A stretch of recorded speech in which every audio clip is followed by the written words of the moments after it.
This is a real story that happened to me back on New Year's Eve 2009. I was 13 years old, and me and my family, my mom, my dad, my little sister, we were leaving an event at the Christian Center in the Hilltop neighborhood of Tacoma. My mom was in the driver's seat, Dad sitting in the passenger. I'm sitting behind Dad, and my sister's asleep in her car seat next to me.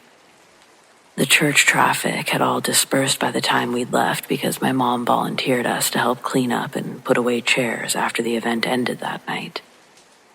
The road we take to leave has 4 lanes, 2 for each direction. The right lane will eventually become a turn-only lane into a dead-end cul-de-sac, while the others continue straight. My mom was driving in the right lane, but a sudden influx of traffic didn't allow her to merge to the left lane. So, she flipped on her blinker and turned right. Then she took another right down another neighborhood street that stopped at a dead end. There were a group of teenagers at the far end of the road. We can see them lighting off fireworks.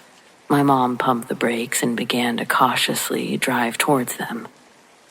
In order to leave this neighborhood, the only turnaround is at the end of the block, where the kids are. We approach at a snail's speed, and while I can't see the road, I can hear the fireworks growing louder. I plug my ears, but a pop that's brightness filled the car also had an explosion loud enough to wake up my sister. She started to cry, and I thought the right thing to do would be to shield her ears instead of mine. The constant sound and the feel of the fireworks going off by our car was startling, each one that blew up. It lit the interior of the car like a flashbang, and it hurt my eyes. My dad closed the air vents because they started sucking in the smell of fireworks smoke.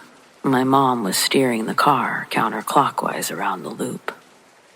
From the back passenger window, I could see 2 groups of people, one on the outside of my window, and then a smaller group, around 6 kids, that chose to stay in the middle of the street when the crowd parted for our car.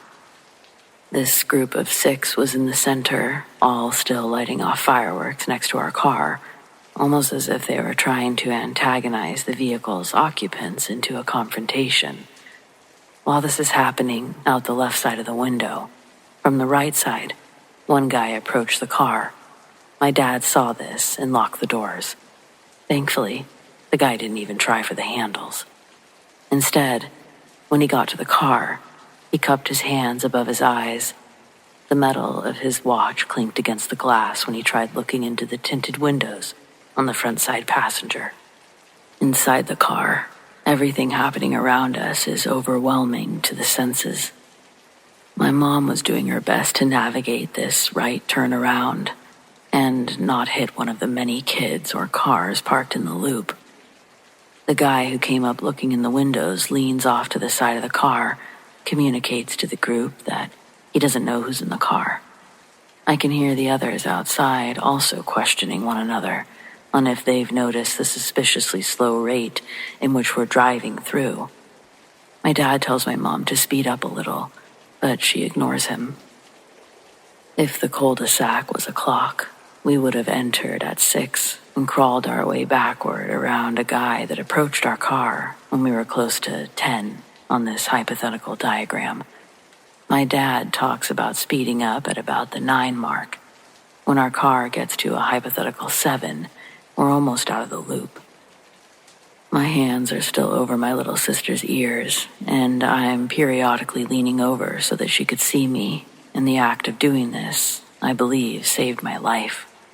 When our car got closer to the exit, everyone's attention had been focused straight out the front windshield. So I get my head down close to my little sister's, quietly reassure her that we're almost out of there. She was 2 at the time, and the sound of a bottle rocket igniting had quickly sent her into tears again. I stayed hunched over her, whispering, trying to soften her cries, but right after the bottle rocket hissed into the sky, there was a round of 6 back-to-back booms, louder than any of the others. It's so loud, the window next to me completely shatters. The glass that didn't fly into my hair falls into a pile in the seat that I'm buckled into. Almost right after my window disintegrated, the rear windshield behind me shattered into a million pieces. My ears were ringing and I had no clue what was going on. In this shock, the only thing I knew to do was stay over my sister. My parents were yelling in the front seat, but I couldn't hear everything they were saying, and then I felt my body get pulled back into my seat. Our car engine revved loudly, and a cold wind began rushing into the back seat through the open area where my window used to be. As my mom retraced our way back to the main roads, she slid into some cars out of the neighborhood, but none were enough to slow her down. When the noise of the fireworks and the crowd were gone, my mom frantically starts asking if everyone's all right. Me and my sister are okay. My legs were cut up from some of the broken glass, but none of it landed on my sister. My mom starts typing in directions to the closest emergency room. Typing on the GPS, she asks again, directing the question at my dad. "William, are you all right?" His breathing was labored. It sounded like he was in pain when he took a breath to reply. He tells my mom no. It feels like a hot poker was stabbed into his shoulder blade. My mom releases the death grip that she'd had on the steering wheel, and the knuckles in her fingers crack when she reaches over to feel around his back.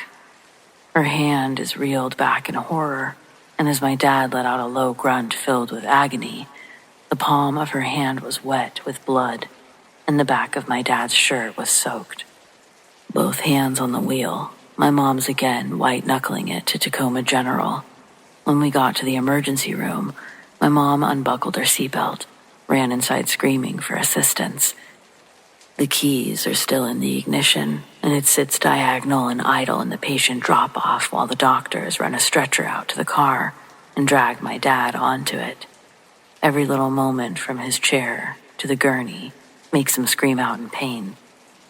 Then he, the doctors, and my mom all run inside, with me and my sister being left alone in the car until my mom comes back out to get us and repark the car. When she gets in, I ask what happened to Dad. My legs were lacerated and bloody from the broken glass, and that's what I thought had happened to him. It wasn't, though.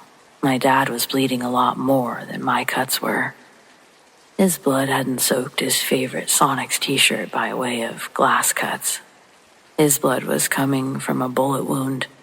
The bullet chipped his collarbone and broke a rib before it slowed down 2 centimeters from his lung.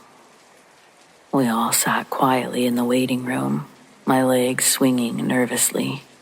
The reality of what had just happened hadn't fully sunk in yet, but the image of my dad's bloodied body, it replayed over and over in my head. Finally, after what seemed like the whole day, my mom returned from the trauma unit. Her face was pale and her hands were shaking, but she also looked relieved. "He's going to be okay," she said, her voice cracking. "They stopped the bleeding. They're monitoring him now. The doctors say he's really lucky." Hearing that, it made some sort of tension in my chest loosen up a bit. My dad wasn't out of the woods yet, but he was alive. When we were finally able to see him later, my dad sat up in his hospital bed looking weaker than I'd ever seen him look. But he managed a faint smile as we entered. He took a shallow breath, winced, and gave us a nod. "I'll be fine," he said hoarsely. "We're all fine. And that's what matters." And he was right. We were fine, but we weren't the same. Something about that day changed us all a little bit. In the weeks and months that followed, my dad worked hard to recover physically, but the mental scars were harder to heal. We struggled. The sound of a car backfiring or a sudden loud noise would send us into a panic. None of us could look at an emergency room without our stomachs turning. That day left some scars, some visible, some invisible, but it also left us with a fierce gratitude for the second chance we were given. Life would never be exactly the same, but we were alive and we had each other. And for that, I'm still thankful.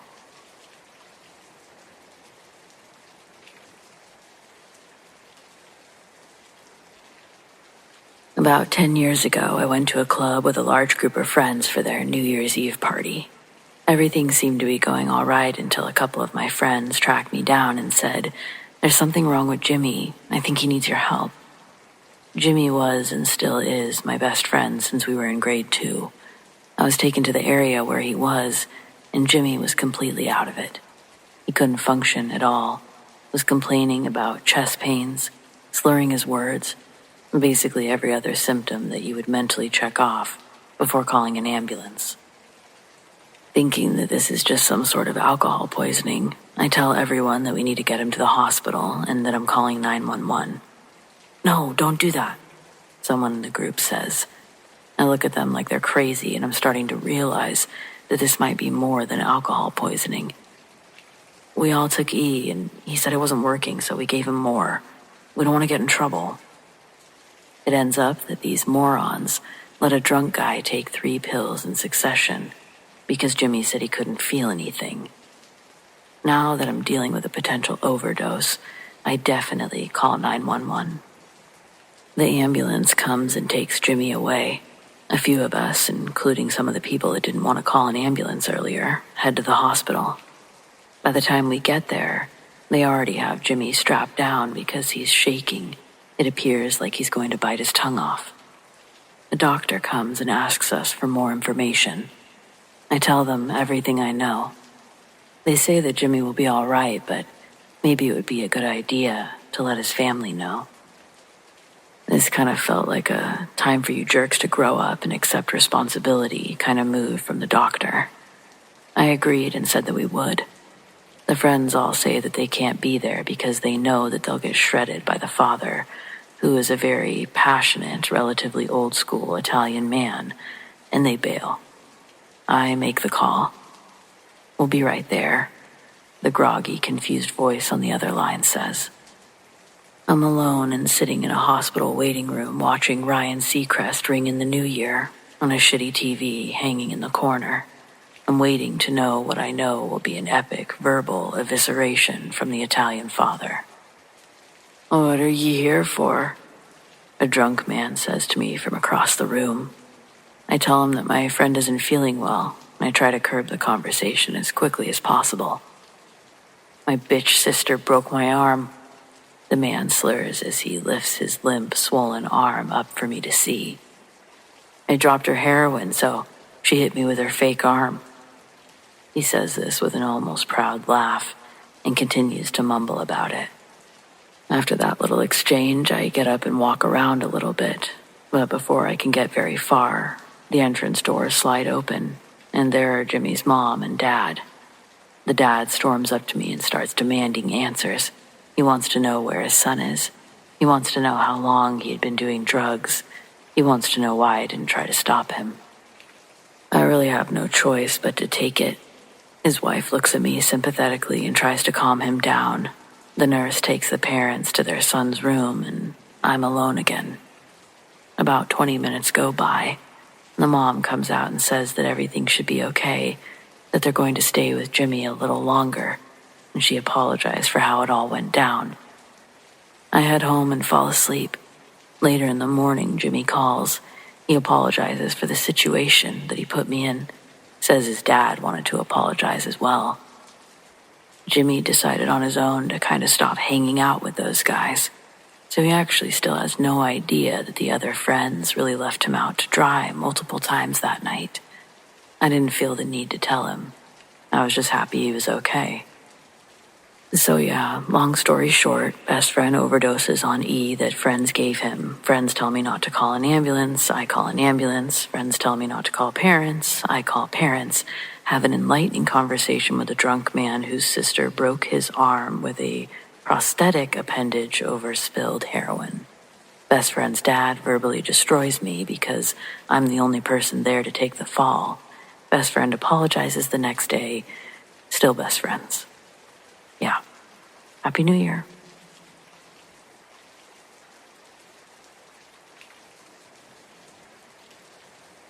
This was New Year's Eve 2 years ago. Absolutely naked guy walks into the bar, and he sat at the bar like there was nothing odd about it. This is a neighborhood bar. but it's a little famous. A lot of famous actors and such pass through because it's been in a lot of movies, and it always has good music. So mostly people are looking at the guy or whatever, just sort of wondering when the cops will show up. But I'm outside looking in because I was enjoying the air over the levee. Big crowd, nobody else being naked and not too drunk yet. But the bartender won't turn around, won't even look at the guy. She's just been standing at the bar, facing the mirror the whole time, acting like she's polishing a glass. And the place is basically full, but she won't even address him. Eventually, she starts sobbing and someone says something to the naked guy and gets a little confrontational. And a couple of the bigger guys help him make up his mind to leave, but he's not apologetic at all. And it turns out that he was the bartender's father. He'd found out that she'd done a porno or something similar, and he was trying to make a point. Yeah, he's on a list now. Not that it matters. Everyone for 3 towns knows who he is after that shit. Unfortunately, the bartender couldn't hold it together for the rest of the night, and that's how we found out the whole thing. It's not exactly my New Year's Eve horror story, but it's somebody's.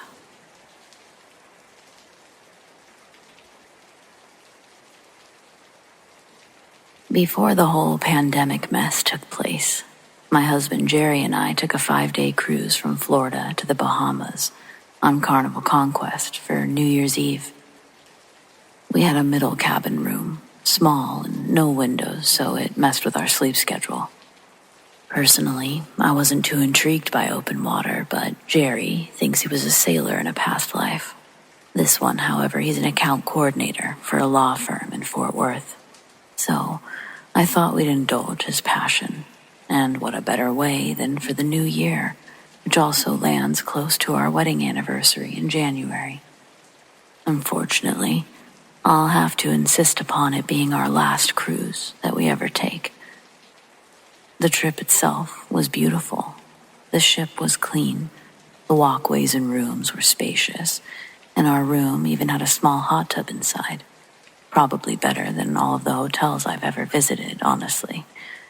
The first couple of nights, Jerry and I let loose. From sunup to sundown, we were either dancing, drinking, or gambling. At one point, we were doing all 3 at the same time. Night 3, it's 1 a.m.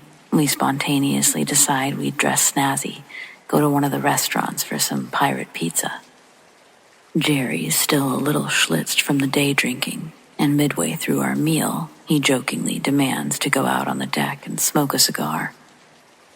I oblige, but I tell him that I'll wait for the hostess to come back to let her know that we'll be back. It's 2 minutes from Jerry leaving the table and me reconnecting with him on the deck when I find him talking to a crew member of the ship. Jerry asks if I've got any cash on me, because this kid can sell us an 1/8. Apparently his operation is relatively lucrative on this boat. If you're ever on an East Coast cruise liner and you meet a man named Xander working on deck, ask about the deals. Xander takes us down to the lowest part of the ship. That's where the crew sleeps and congregates on their off time.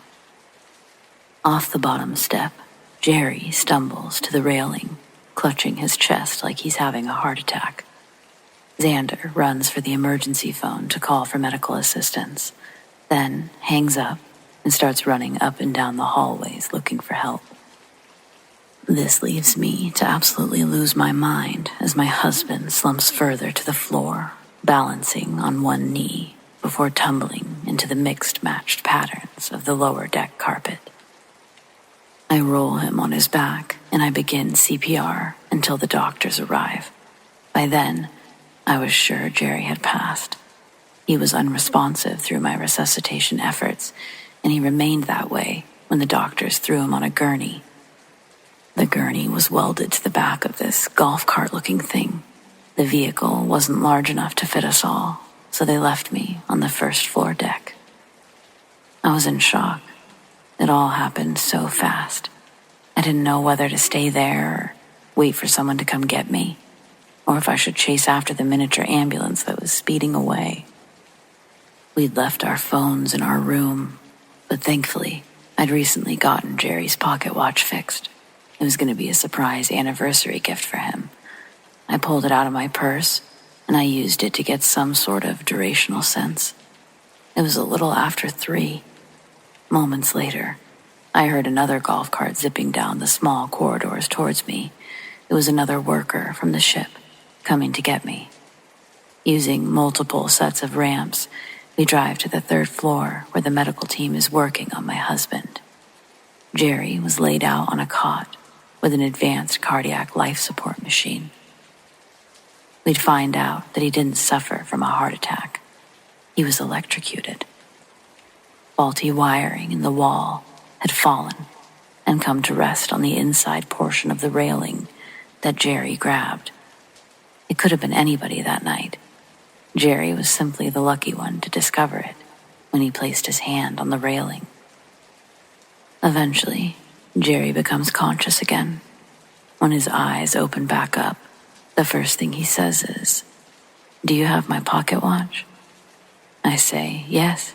I hand it over to him while explaining my original plan.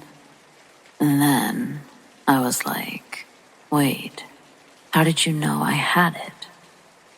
He smiled. I was sort of pissed he'd ruined his surprise. Again, he does that. But really, I was just happy that he was alive.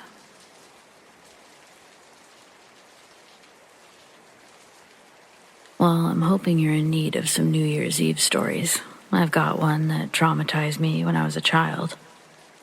New Year's Eve, Uncle Damon and Aunt Shelley host a New Year's Eve party. It's a lot like the ones that they had every weekend with the same friends and binge drinking, but this night they were celebrating bringing in the new year, so extra cleanup was necessary. My cousins and I were basically there to clean up the adults' mess the morning after. Basically an awful way to spend New Year's Day, but I digress. So from the moment I opened my peepers, Aunt Shelley had me and my cousins cleaning the house, making everything perfect because in her eyes this actually was the best way to celebrate a new year. I was tasked with throwing out the Christmas tree. To do this, I would need to get on the floor and unscrew the 3 prongs to detach it from the base. Then I stood up and reached my arm in through the branches to get a grip on the trunk. The tree wasn't much bigger than me, but it was heavy as hell. It took all my strength to lift it out of the base. When it finally pulls out, I drop its bottom trunk on the ground and it bounces. Tons of pine needles land on the floor in a circle around the tree. I stood there looking at it like, well, here's another mess I have to clean up. But while I was taking my time and staring at it with frustration, I realized either my eyes were failing me or the pine needles were moving on the ground. It wasn't just the pine needles that I saw moving on the wooden floor. Thousands of tiny black and brown dots had joined the pine needles on the floor. Along with the pile of needles that had fallen, I noticed a baseball-sized clump of what I thought was tree moss, and it slowly started melting into thousands upon thousands of individual baby recluse spiders. It registered that these spiders all came from the same tree, the one that I was still holding against my body. I pushed it away from my body while still holding onto it, and while I strengthened my grip, I heard and felt an unnatural pop sound. I let go of the tree, and it fell to the floor. I opened my hand, and even more baby spiders. Only this time, they were crawling up my arm. Thankfully, I was wearing gloves, but either way, I'm sure I've never looked as insane as I did in that moment trying to brush off thousands of baby spiders from my person. When I finally settled down long enough to do something other than flail around, I grabbed the canister of room spray and started spraying everything. The commotion, my screaming, it garnished the attention of my other cousins who were now seeing the same scene as me, and they too started grabbing things to kill the spiders with. Aunt Shelley came running into the room, screaming at us, demanding to know what was going on, but soon even she saw the mess. hordes of baby spiders scattered all throughout the living room, our efforts only able to kill a mere fraction of the offenders. My eldest cousin comes back into the living room, this time with a torch lighter. He grabs a can of spray and just starts going for it. You can hear and smell the sizzle in the air. Aunt Shelley's screams have intensified, transforming into shrills as she screams, "Fire!" The Christmas tree was in flames, sitting in the middle of the carpet. All of the parents came rushing in, each looking equally as horrified and also confused as the last. Finally, Uncle Damon comes running into the living room with a fire extinguisher, while my mom's on the phone with the fire department. When it was all over, everything looked absolutely insane, messier than it had been after the party itself, and you can bet we all got to clean it up. The good news is that it's been really hard to top that as far as horrible New Year experiences. So it makes the rest of them look really good or really tame. Happy New Year's, everyone, and think of me when you're throwing out your Christmas trees this year, will ya?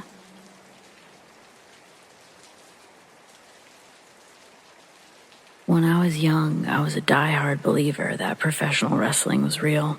My obsession even got me into trouble with my classmates and recess teachers.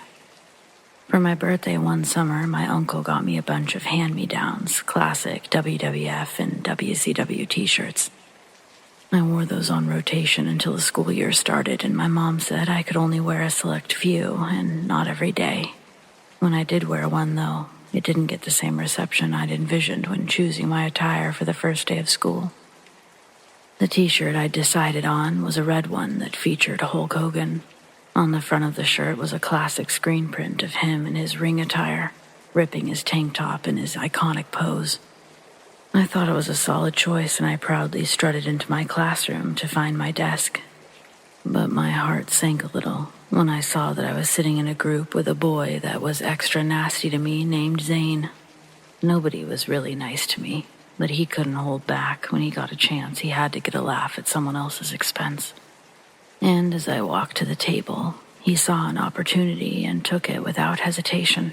Standing up, Zane points at me and says, "Ew, Ryan's got a naked guy on his t-shirt." The class begins to laugh and become a mob digressed from maturity.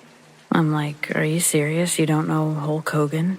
Then, over the laughter of the room, one of his friends asks if Hulk Hogan is a porno guy. That's when the class lost it, and I quietly sat down in my chair, fighting back tears in my eyes.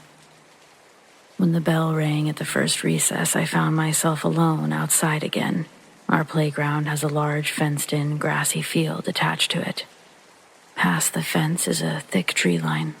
I walked all the way to the back corner of the field, and I sat with my back against the chain-link fence. Finally, able to cry without someone seeing me. But even there, after a few minutes of sobbing into my hands, I felt a finger poke the back of my shoulder. I ignored it at first. I almost didn't believe I was touched because of how secluded I was in the overgrown grass. But then a voice follows after the touch. A woman's voice softly asks me, "Are you all right?" My heart starts racing, and I quickly spin around, thinking one of the kids has caught me. But instead, I turn to see no one there. I swivel my head back and forth, then look as far into the tree line as I can. But there's nobody in sight. I got a weird, spooked feeling, but it wasn't strong enough for me to leave before the bell. I actually start making the patch of field my recess hideaway, opting to bring books out with me to make the time go by faster. Fast forward to the day before winter break. During our last recess of the day, I'm reading a Garfield book that I'd checked out from the library. Temperatures were near freezing. My choice not to be active during recess meant that I had to bundle up extra to stay warm. Huddled up on the fence, I heard sticks breaking from behind me. Footsteps were approaching from the tree line. My snow coat had a big, thick hood that narrowed my line of vision, so I had to fully turn myself around if I wanted to see who was coming towards me. out from the forest, an old man wearing a thin gray button-up and blue jeans walked towards me, smiling. For some reason, I didn't feel the urge to escape this potential kidnapper. He was holding a border collie in his arms. The big dog looked like it would be heavy, but the old man carried it with ease as he came near. He stopped a few feet back from the fence and said hello. I said hello. The sun reflected off his thick, black-rimmed glasses, and I couldn't see his eyes. As he spoke, I noticed a gold cap over one of his front teeth. He had a full head of white hair, almost like Albert Einstein wild. The dog sat quietly in his arms like a statue, only turning its head to examine me. The old man then asked me to deliver a message to Miss Colby. Miss Colby was one of the kindergarten teachers. I said, okay. The man says, tell Miss Colby that I have her dog, and he winked. With one of his arms, he grabbed one of the dog's paws and waves it at me, then smiles. The gold cap on his tooth shines in the sun, and the bell rings. There's a long distance for me to cover before I get to the actual school building. As I ran, every so often I'd turn around and the old man would still be at the fence, smiling at me. When I got into the building and before going to my classroom, I went to make a quick stop at Miss Colby's to deliver the message. But when I walked into her room, I was greeted by a substitute. Miss Colby had started an early winter vacation, and I would have to wait 2 weeks before I saw her again. After the new year, we were all back in school, and I hadn't forgotten about the message I was to deliver to Miss Colby. As soon as I find her, I explain as best as I could my experience and the message. I wasn't sure if I'd done a good job or a bad job at first, because Miss Colby started crying. Through tears, but also a smile, she tells me thank you, and I ask her who they were. Who was the man, and was that her dog? She told me that her dog had died the Wednesday before vacation, which is why she started her break early. He was a border collie named Rocky. She said that the man I described, gold tooth and all, sounded a whole lot like her Uncle Dean. He'd passed away 2 weeks before Thanksgiving that same year. Apparently, he and Rocky were real big fans of each other. I continued going to that spot during recess, and other strange things did happen there, but the woman asking if I was all right, and of course, Miss Colby's visitors, those were by far the most impactful things I experienced there.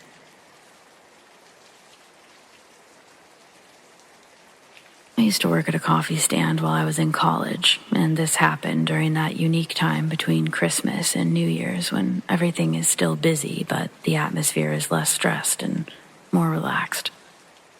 One particular day, I was assisting a family, one that I was really familiar with. They consisted of a man and a woman who were husband and wife, both around the same age, and an older woman who I assumed was one of their mothers. The wife's mother, I thought, since they looked a lot alike. As the three of them approached, I asked if they'd be having their regular. I noticed that the man and the older woman seemed somber, while the wife appeared a bit out of place. She had a paler complexion than normal, giving the impression that she might be sick. Despite this, she wore a gentle and happy expression. The man confirmed that he'd have his usual. Despite their expressions, I made small talk, asking how their day was going. The man responded politely but quickly, implying that he wasn't looking to make small talk. No one else said anything. I glanced up to see that he was walking away, his wife following close behind. They didn't leave the area, but instead sat near the stand at a picnic table. The older woman then stepped up and continued where the man had left off, saying that they were just out making some returns. More small talk ensued, and I was finishing up the final drink when I noticed the older woman looking especially sad. I asked if she had a punch card that they wanted to use. I knew that the wife had used one, so I mentioned that I could put the punches on her card. I knew her name was Amy, and I said that we kept it behind the counter. But the woman just stared down for a second. and I sensed that she was on the verge of tears. Worriedly, I looked into the crowd, searching for the couple. At first, I couldn't spot them, but suddenly the man appeared, this time alone. He gently took the older woman by the shoulder and reassured her that it was okay for her to go sit down. Then he reached for the drinks, of which there were 3. I handed them over, explaining which was which, but instead of grabbing them, the man looked somber, and then a small, subtle smile took over. He looked at me, and through tears he said, "Amy, my wife, non-fat vanilla latte. She's no longer with us. She passed away on Christmas." His voice suddenly trailed off, and so did his gaze. At that moment, a pang of sympathy was in my chest. Tears welled up in my eyes. I was feeling sad, but also, I'd seen his wife, like she was just with them that very day. No idea where she was at that moment, but I knew that I'd seen her earlier. Looking at the 3 drinks, I immediately realized I'd done something wrong. I apologized and lowered my gaze. Still visibly shaken, I searched around the store, but I couldn't find the woman to point out. As I thought about how the woman had looked, it suddenly dawned on me what was happening. Feeling a mix of confusion and guilt, I apologized again, but I told him I was sorry for his loss and I thought I'd seen her earlier. I offered to take the drink away, but he smiled and said that it was okay, that it would be nice for him to have it, to have something that she liked so much. I tried, but I couldn't hold back my own tears. It was embarrassing, but I couldn't help but feel immense pain and sorrow for this family. Suddenly, the older woman was grabbing my hand, and she said, "Your kindness is appreciated, you know." This was her favorite place to visit every morning. She managed to smile through her tears. We stood there for a moment, and though I didn't ask, I think they felt the need to tell me what happened.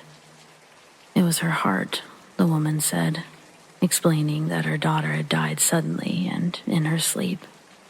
My own heart instantly felt heavy. This poor man had to find his wife deceased on Christmas morning, and now he was ringing in the new year without the love of his life. I told them I was so sorry for their loss and that the drinks were on the house.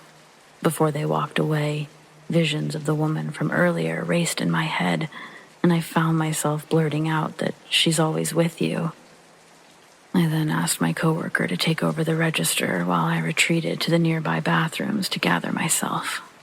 When I left that day, I felt just chilly. It wasn't a scary experience, but rather a mind-bending one. I truly don't know how I saw her that day, but I am certain that the woman I saw was her.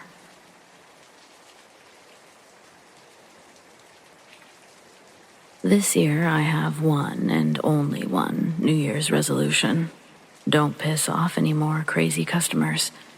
I'm hoping that's not too much to ask. I'm 26 and work for a major fast food chain. You know what, screw it. It's Taco Bell. If you can figure out which one based on just this post, then congratulations. You're clearly very special. I've worked there since I was 20, and I'm now one of the assistant managers because there's such a high turnover. My boss is the only person who's been there longer than me. Last year, he went home after a late shift to find a babysitter watching his 2 kids and asked where his wife was, but the girl didn't know. She was just hired to watch the kids until he got home. He eventually saw that her clothes and suitcases were gone and understood exactly what happened. But he hadn't remotely seen it coming. Since then, his sister's been helping him take care of the kids. Well, that was probably an unnecessary detour just to explain why he only works days and I only work nights. We're open 24 hours, so Michelle, the other assistant manager, actually switches between both, but that's not important. Needless to say, the later it gets, the drunker and usually crazier the customers become. You get the rowdy teens starting anywhere between 9 and 10. Most of them are either funny or spoiled dipshits, but they're harmless. Once you get the midnight crowd, however, it's time to buckle up. And when it hits 3 a.m., that's when the universe truly tests your mettle. When humanity is separated from the human, as if a sentient being were actually conducting a series of experiments purely to gauge your reaction. But then 4 comes around, and the clouds slowly begin to part as the wackos make way for the truckers and laborers, until finally you see the rising sun and know you survived another night. Thankfully, we close the inside part at midnight, but my boss remembers the days before that was a thing. He's told me stories of people pissing on and over the counter. A woman in a nightgown once came in, bought a small drink, and sat in the very back booth for 5 minutes before quickly leaving. Someone went to throw her drink away and discovered that she had shit all over the seat. Now, I might quit if I had to clean up something like that, but yeah, that's a great example of why we have a high turnover in the fast food industry. Well, that and because we're paid very little for our customers and employees to treat us like subpar humans, but that's a post for another day. I didn't mean to turn this into dark tales from Taco Bell, but some of this shit is just so wild I can't help but share. For instance, we're right off a road that runs parallel to a major highway, and one of our regulars is a homeless man named Earl. Every night around 11 or 12, he'll stand on the tiny parallel road's shoulder, just a footstep from the property line, and ask the passing by cars and our customers for money. He used to stand in our drive-through line to get people while they were forced to have their windows down, but he kept getting in trouble for that. He wasn't just a homeless man down on his luck, he was scary. If people didn't give him money, he would take out a knife and threaten to slash their tires, or worse. We're pretty sure that he was on crack or meth because of how jittery he got. Sometimes he looked like his entire body was vibrating. Twice we've had to call an ambulance because he messed with the wrong person and they beat him up. But for all the crazy we deal with, it's always at its worst on the holidays. Since it's about to be New Year's again, I thought I would mentally prepare for the upcoming weekend by sharing the story of what happened to us last year, even though it took me an unreasonably long time to get to it. Here goes. So when I got to work on New Year's Eve of 2022, I obviously had to work past midnight, and that's when things got really unhinged. I don't mean that there was just one incident either. I mean, there were times that I felt like we were on a hidden camera show because it was just that unbelievable. A group of about 5 teen boys came inside to eat around 11:30 and stayed until we had to ask them to leave just a few minutes before midnight. They'd been quiet and well-behaved the whole time, so we didn't really expect any trouble. They began gathering their trash. One went to the bathroom, while the other refilled his drink. We were already slammed at the drive-thru, so none of us were paying special attention to them. But then cheers erupted outside and the whole city was honking as the clock struck 12. And then those sorry brats set off a bunch of fireworks inside. Most of them were right in front of the counter, and one little prick threw one behind the counter. It's a miracle no one was hurt worse than Brenda. She thought the loud bangs were gunfire, and in her panic, she burned herself on the grill. The kids ran off immediately, but I got their plates off the camera and gave it to the police.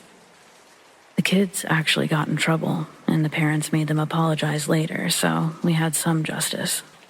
About an hour later, we had all calmed down and the mood was back to normal when there was a loud splat against the door, like something big and wet had been thrown into it. Turns out it was a huge glob of feces.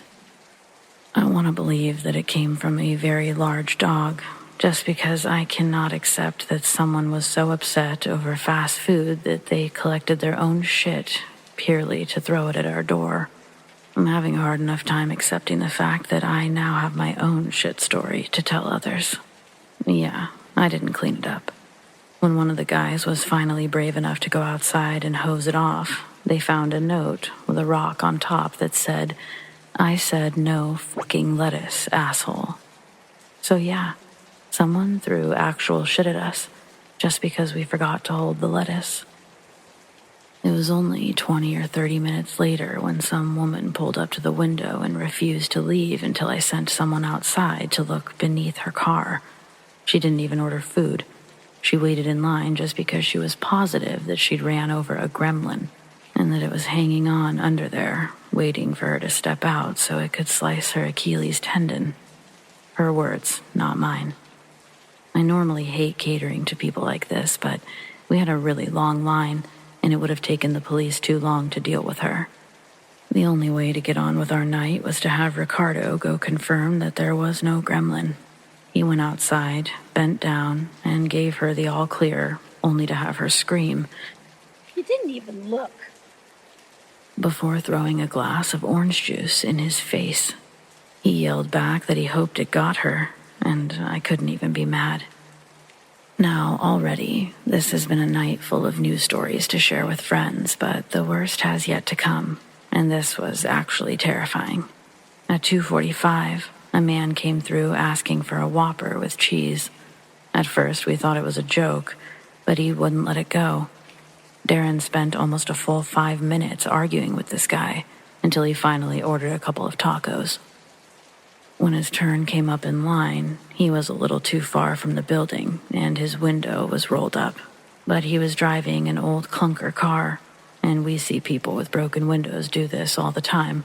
It's really common for someone to step out in these situations. Well, that's not why this guy was getting out of his car. You can even argue that we should have realized this because of the night that we'd been having, but sadly, we just didn't. Darren opened our sliding window to get the guy's payment, and he reached inside, grabbed Darren's collar, and yanked him right through the small opening. It all resulted in the worst sounds that I'd ever heard. The yelling, different parts of Darren's body slamming into the window before being forced through, the creepy grunting and laughs of his assailant. 3 of our other employees rushed outside to pull the man off while we called the police. Darren had a fractured orbital and cheekbones, a dislocated shoulder, 2 broken ribs, several lacerations, and more bruises than he could possibly count. Our employees held the psycho down until the cops could arrest him, and he was screaming the entire time. At first, he was going to kill us and burn down the building, but when someone mentioned the police, his whole attitude changed.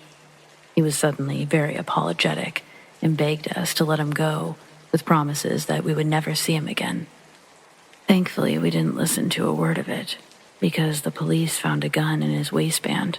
If our guys had let up for even an instant, the entire night could have gone much, much worse.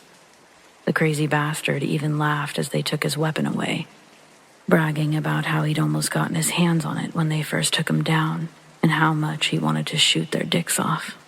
So yeah, I put in for 3 days of PTO after that shift because it lined up with my next 2 days off, and I didn't leave my house during that entire time. I'm really hoping that this year turns out differently, but I'm taking along some pepper spray and a taser just to be safe. Wish me luck, and may your New Year's be safer and less eventful than mine.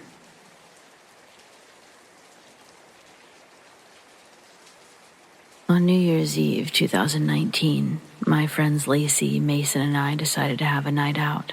It was only the second year that we'd been able to do so legally, and we wanted to make the best of it. In retrospect, I'm pretty glad about that, I guess. We started at a small, low-key bar where we knew the bartender. They gladly kept our glasses full as we tossed around ideas as to where the night could take us. Eventually, our drunken hunger led us to a nearby cafe. It was in a less reputable part of town, but Mason swore they had the best biscuits and gravy plus Bloody Marys, so we decided, what the hell, let's do it. He was right, the food was bomb, and we ended up sticking around even longer to drink a few of those bloodies. We decided that we needed to get our asses up and out of there or we wouldn't make it past midnight, so eventually Lacey worked on finding us a lift, while Mason and I paid for everything. Then we all headed for the exit. As we made our way towards the door, I noticed a super suspicious-looking man lurking near the bathrooms, which was by the entrance. He had a messy, chaotic presence, wearing an open hoodie with no shirt underneath. He also had on a shabby pair of dirty jeans. It seemed like he was watching us, taking note of our inebriated state. Mostly, his attention was focused on Lacey, and I didn't like that. A wave of unease washed over me, but I realized it wasn't just me. Everyone else seemed to be looking at the man now, which prompted us to hasten our steps to the side of the building where our Lyft driver was waiting. To our dismay, the shady dude began following us from a small distance, about 10 feet away. We sensed it wasn't for any good reason, but within seconds, he reached out for Lacey and managed to grab her arm. Mason tells the guy to fuck off, to which the man lets go of Lacey's arm, but only after leaving clear, visible claw marks on it. Then, he barks in Mason's face, pushing him away. We grab Mason and waste no more time, quickly entering the lift and locking the doors before even greeting the driver. We hurriedly informed him of our names, urging him to drive away from the crazy stranger barking outside of his car. As our Lyft car pulled away from the parking lot, I couldn't resist glancing at the dude one more time. My heart skipped a beat when I noticed that he was now sporting a single glove on his right hand, holding something shiny, waving it, hinting at the possibility that he might have been armed with a gun or a knife. Then the man stood on the other side of a bush, silently observing our departure, or waiting for another unsuspecting victim. We really didn't know. We decided to report the incident to the restaurant. Through hindsight, we should have contacted the police that night to ensure everyone's safety. But we were just happy to get out of there. Later on, we took it upon ourselves to file a report with the police based on the advice we received. I provided them with all the details that I could recall, including my contact information. Everyone else did the same. The police assured us that they'd reach out if they needed anything else, and they never did.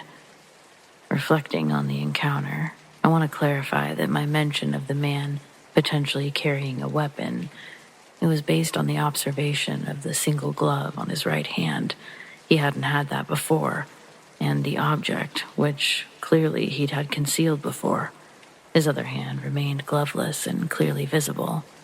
I don't know.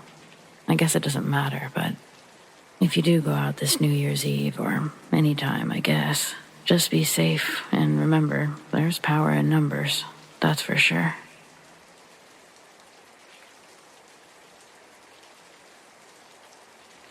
I hate New Year's.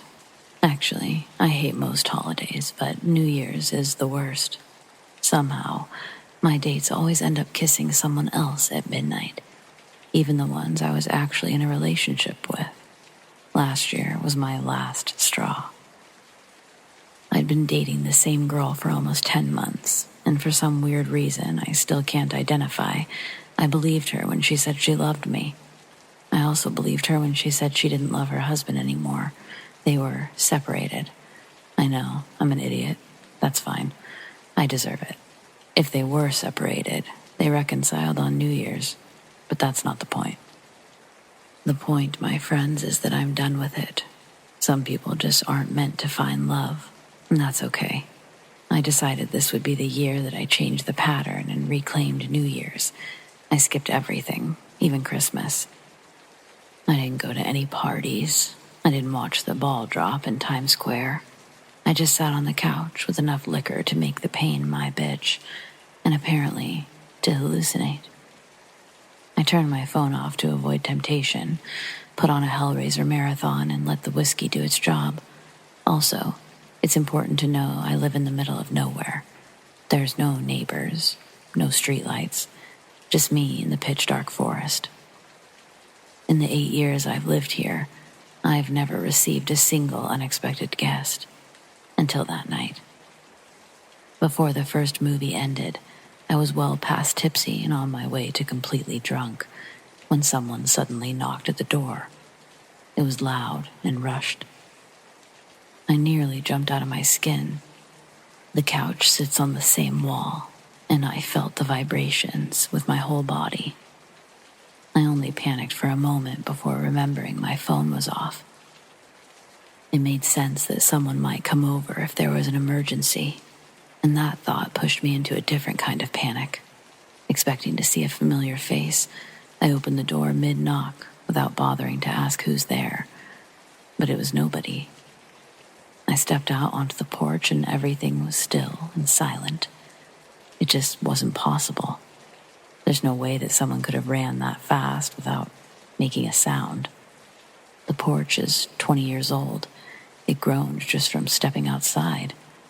And I swear, it was mid-knock. There was just no time. I may have been half drunk, but I wasn't that out of it. Being out there was giving me the creeps, so I hurried back inside, made sure everything was locked.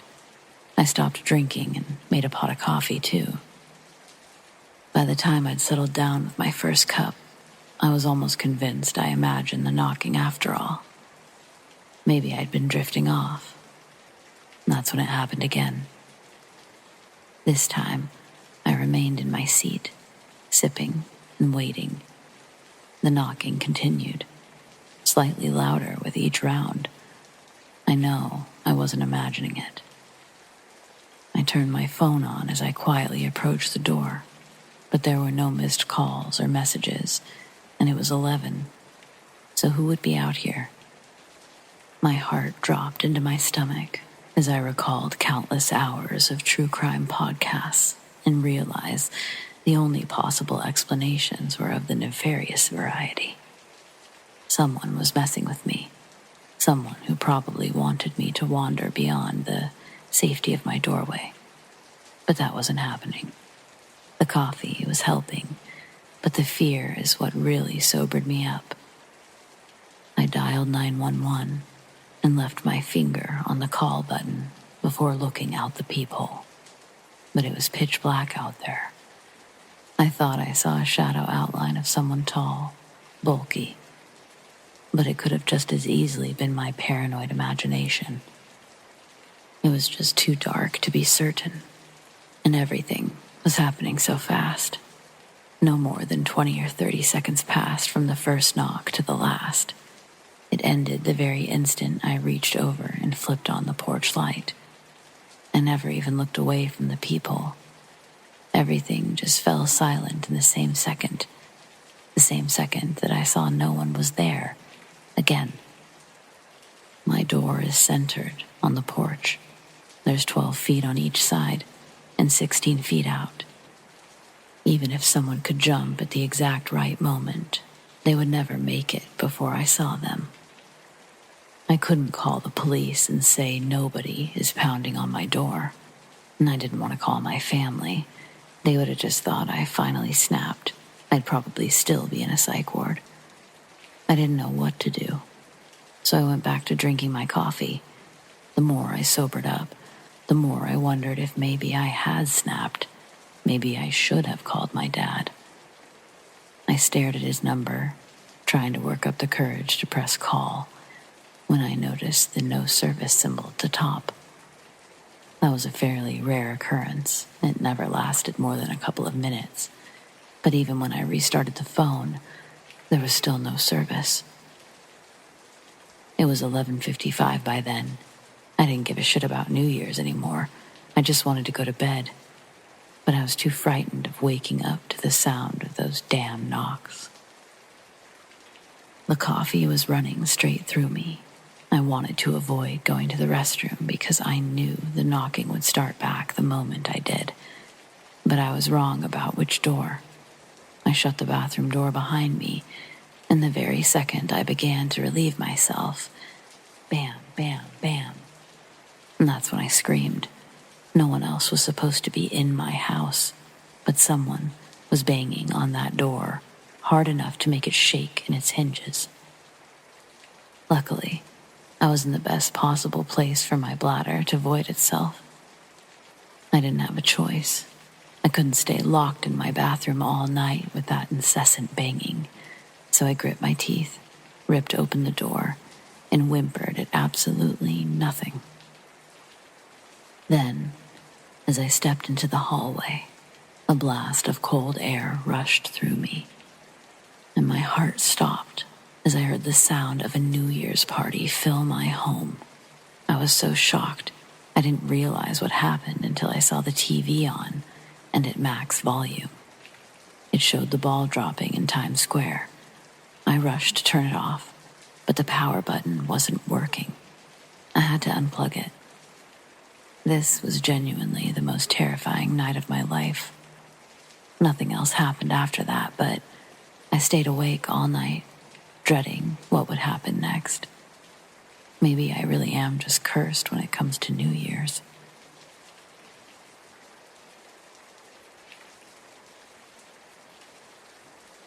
There's no friend who could deliver honest advice more unbiased than an anonymous source. Therefore, my yearning for guidance falls upon you. I'm not big on superstition, and I don't believe in luck. I'm a very traditional girl who believes the world doesn't care if we have a good day or a bad day, and no amount of luck or rabbit feet or four-leaf clovers is going to be able to stop the absurdities of existence, good or bad. That being said, my husband has an aunt who is about 10 or 12 years older than us, and I can confidently say, without a doubt, she has the worst luck I've ever seen.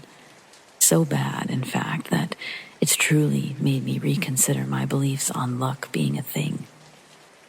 Her name is Hannah, and she's one of the nicest women you'll ever meet, which is why I'm so dumbfounded at the situations she gets herself into. Since my marriage into this family back in 2016, I got to watch bad thing after bad thing plague this woman's life. Her business goes under because pipes burst in the building, causing damage way out of their insurance price range. 2 marriages, the last one ending in a horrible divorce. Multiple car accidents. Since knowing her, she's totaled at least 2 cars a year. Over a dozen car wrecks in 7 years. One of which I was riding shotgun with her when some guy ran a stop sign, taking off the front of her car. And would you believe that Hannah's airbag didn't deploy? Instead, the windshield caught her antenna, knocking her out cold for a good 30 seconds. I thought she was dead. The accident left a big gash across her hairline that only an expensive ambulance trip and 13 stitches could fix. Watching all of this misfortune has given me a lot of anxiety to hang out with her over the years. I don't know if I'm just tired of seeing her lose all the time, or if I'm afraid to be affected by her tornado. Last New Year's Eve, Hannah wanted to take us to a bar near her place. My husband and I don't have any plans, so we thought, why not? We meet her at a little tavern called Pop Tops. Our plan was to watch the ball drop from there, but it's packed. So we decide to have a drink, but eventually we head to another bar before midnight. Before we leave, Hannah wants to take a girl's picture with me and tells my husband to take it. Her and I get really close together and smile. He takes a couple of pictures with his phone. Then behind me I hear, "Did you just take a picture of me?" From my husband's expression looking past us, I can tell that he thinks it's a joke. So he gives a fake chuckle and then looks back down at us. Hannah and I get back in our picture pose, but again, the same loud voice starts shouting from behind us. We turn around and there's a very large, very drunk man pointing across the tables at my husband, yelling obscenities. My husband yells back, "Dude, I'm not taking pictures of you." The angry man pushes past us and gets in my husband's face, screaming that he's a Marine and he's just got back from Afghanistan. Then, in a crowded bar, this guy pulls out one of the biggest knives I've ever seen, and he pushes it against my husband's neck, backing him against the wall. Hannah yells something like, "Stand down, soldier," and then runs up to them. Marine looks at her and Hannah starts talking him down. She tells him her late husband was a military man. He committed suicide when he got back from overseas. The Marine puts his knife down and releases my husband from against the wall. Then, Hannah and the Marine walk to another part of the bar and start talking. From across the room, I watch as Hannah cries, then the Marine. They hug, and the Marine ends up walking over, apologizing, and then offering to buy my husband a drink.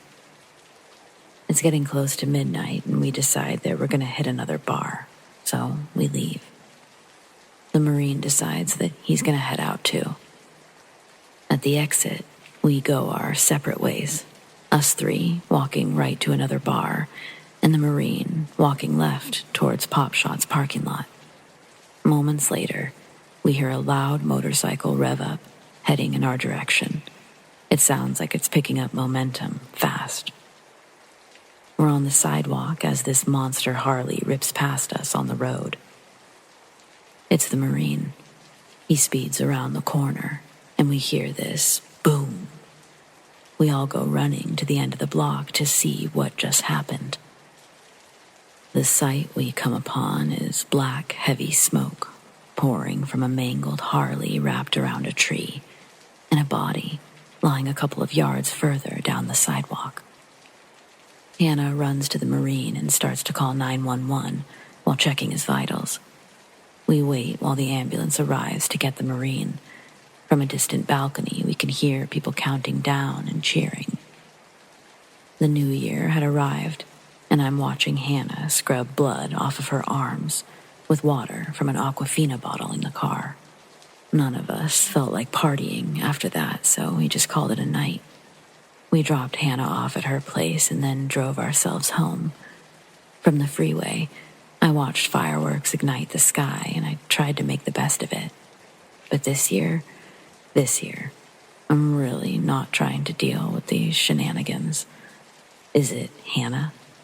Are some people cursed to a life of bad luck, regardless if they're good people or not?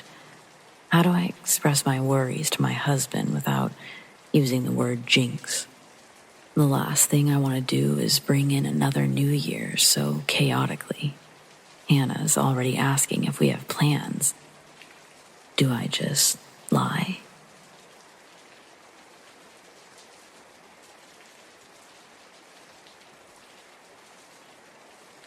I work at a secluded gas station in the mountains, but I need a change after what happened on New Year's. Ours is the only gas station around, so it's open 24/7, except for Christmas. But even then, we leave the door unlocked, just in case. You really can't be too careful when you're in the middle of nowhere. There's a decent amount of traffic during the warmer months, but we have a small community of locals that keep us afloat through the winter. Our phone line goes down often, and there's no Wi-Fi. But you can usually pick up a couple of bars if you go outside. Unless you have AT&T, then you're probably shit out of luck. I'd been working there for about 2 years before someone actually came in after sunset. She didn't drive up. She just stumbled out of the darkness. It scared the piss out of me.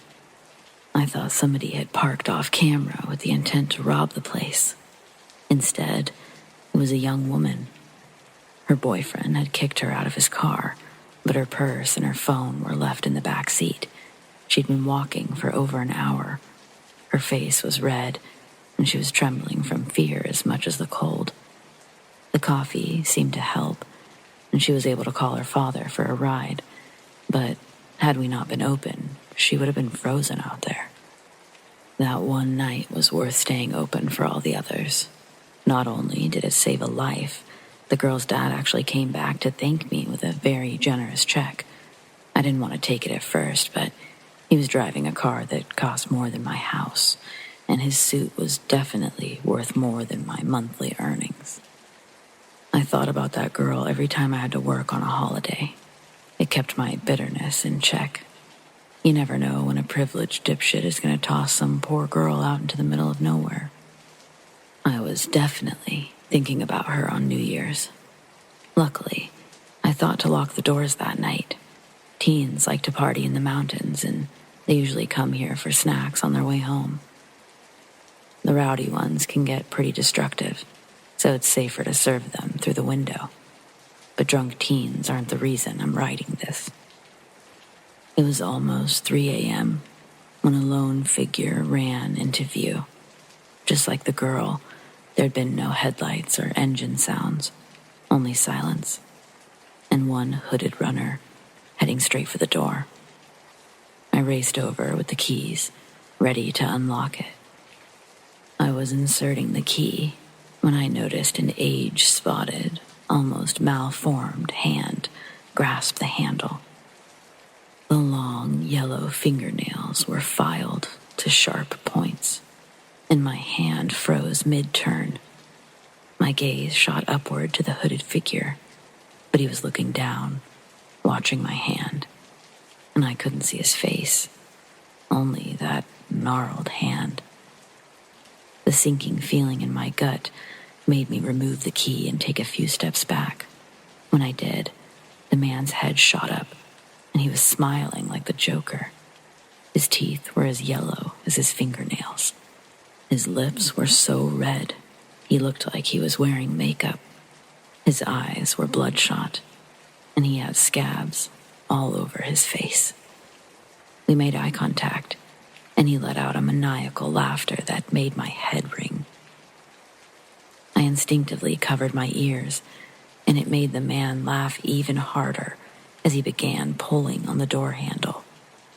When it wouldn't open, he knocked on the glass, and each strike left a dark, wet stain that I couldn't distinguish between mud or blood. I stood frozen, barely shaking my head, when the man motioned towards me and made a come here gesture.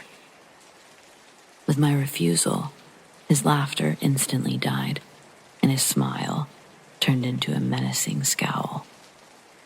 There was no way I could let the guy in, but I couldn't let him freeze to death out there either. I wanted to call the police, but our landline was down. I couldn't get reception inside. My biggest fear was that he might have a gun or try to break the glass. Hoping to placate him, I grabbed a few hand warmer packs, some chips, and drinks. Then I pushed them out the service window, one by one. It has a dipped tray rather than a drawer, so each item was falling to the ground, ready for the taking. The man stopped banging on the door and looked from me to the pile of growing goods. I slowly moved away, my hands in the air, and watched the guy's eerie Joker smile return as he lunged for the fallen items. For a moment, he was crouched too low to see, but I could hear the chips being opened, the hand warmer packs being snapped. When he rose, his pockets noticeably bulged with the other items. Any relief I felt at his acceptance of my offerings was short-lived. He pressed his forehead against the window and stared right at me with that malicious smile, all while shoveling chips into his mouth. Most fell to the ground, but he either didn't notice or didn't care. He just kept chewing, and that wide fucking grin, it never faltered. I was locked in his gaze for longer than I care to admit, but once I finally broke loose, I knew I needed to stay calm. Without turning my back, I grabbed a pack of cigarettes and slowly placed them into the tray. The man's wild eyes darted back and forth between me and the smokes until he finally reached over and snatched them up, but his forehead never left the glass. His laughter stopped and started over again, like he was restarting a song. It started as a low giggle and steadily rose into an ear-splitting cackle. He had to be on something, a bad batch of something. People just don't behave that way. I stole occasional glances at my phone just to confirm that there was still no service. I didn't know what to do.